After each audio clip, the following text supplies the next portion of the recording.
अस्सलाम वालेकुम वरहमतुल्लाहि वबरकातुह। नाम दीपक है पर काम रोशनी से भी बड़ा किया। नफ़रत के अंधेरे में उतरकर इंसानियत का दिया जला दिया। दोस्तों, હાલમાં સોશિયલ મીડિયા પર દીપકભાઈએ જે કામ કર્યું છે તેની ચર્ચા ચાલી રહી છે. ઘણા લોકો એમની તારીફ કરી રહ્યા છે અને ઘણા લોકો બધા જાણે છે, પરંતુ એમણે જે કામ કરેલું છે ખરેખર પૂરી દુનિયામાં જે દેશનું નામ અમુક લોકો બદનામ કરી રહ્યા હતા, એ બદનામીને ભૂંસીને રોશન કરી દીધું છે. એટલે મારે દીપકભાઈને પહેલાં તો સલામ છે, સેલ્યુટ. અને જે દેશ અનેકતામાં એકતામાં ઓળખાય છે એની મિસાલ કાયમ કરી છે દીપકભાઈ. એક મોટી ઉંમરના બુઝુર્ગ જે 30 વર્ષથી એક જ જગ્યાએ દુકાન ચલાવતા હતા અને એક જ નામથી, એ નામ અમુક ભીડ એકઠી થઈ એ નામ બદલવા માટે આવે છે. નામના બાને કદાચ મોમ લિંચિંગ પણ થઈ શકત, પરંતુ ત્યાં બેઠેલા દીપકભાઈએ અન્યાયની સામે ઊભા થયા અને એ લોકોને ત્યાંથી ભગાડ્યા. વાત કરે છે ને લોકો કે સચ્ચાઈની સાથે હંમેશા ઉપરવાળો હોય છે, તો એમની સચ્ચાઈની સાથે સચ્ચાઈથી એ સચ્ચાઈ પર હતા તો ચોક્કસ એ લોકો ભાગી ગયા. ખરેખર સેલ્યુટ. અને હું ચોક્કસ દેશના લોકોને કહીશ કે આ રાજકારણીઓ જે દેશનો માહોલ બગાડી રહ્યા છે, હિન્દુ મુસ્લિમને લડાવીને,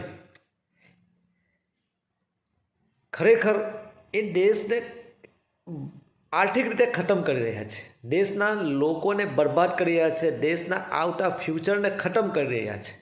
તો આવા લોકોને આ જે બનાવ બનેલો છે એમને આવા લોકોના ગાલ પર તમાચો છે, જેથી ફરી એ દીપકભાઈને હેરાન પરેશાન કરવા ખૂબ મોટી સંખ્યામાં ભેગા થયા. પરંતુ હું દીપકભાઈને કહીશ, તમારી સાથે ઉપરવાળો છે, પૂરા દેશના લોકોની દુઆઓ છે, તમને ચોક્કસ એ હિફાજત કરશે અને તમને ખૂબ તરક્કી થશે. અને હું દેશના લોકોને પણ કહીશ કે કોઈ પણ જગ્યાએ અન્યાય થતો હોય, કોઈ હિન્દુ ભાઈ જોડે થતો હોય તો મુસલમાન ભાઈએ ઊભું રહેવું જોઈએ, અને કોઈ મુસ્લિમ ભાઈ જોડે થતો હોય તો હિન્દુ ભાઈ ઊભા રહેવું જોઈએ. ને આપણા દેશને આ એક અનેકતામાં એકતાની એક મિસાલ છે, એ કાયમ કરવી જોઈએ. અને હું દીપકભાઈને ચોક્કસ ફરી સેલ્યુટ કરું છું અને એમનો આભાર માનું છું કે કાયમ તમે આવા સારા કામો કરતા રહો અને ખૂબ તરક્કી કરો. અને દેશના લોકોને પણ હું ફરી અપીલ કરું છું, વિનંતી કરું છું કે હંમેશા અન્યાય સામે ઊભા રહો અને અન્યાયની સામે લડી, હિન્દુ ભાઈ હોય કે મુસલમાન ભાઈ હોય, એને ન્યાય અપાવો તો જ આપણો દેશ વિશ્વગુરુ બનશે.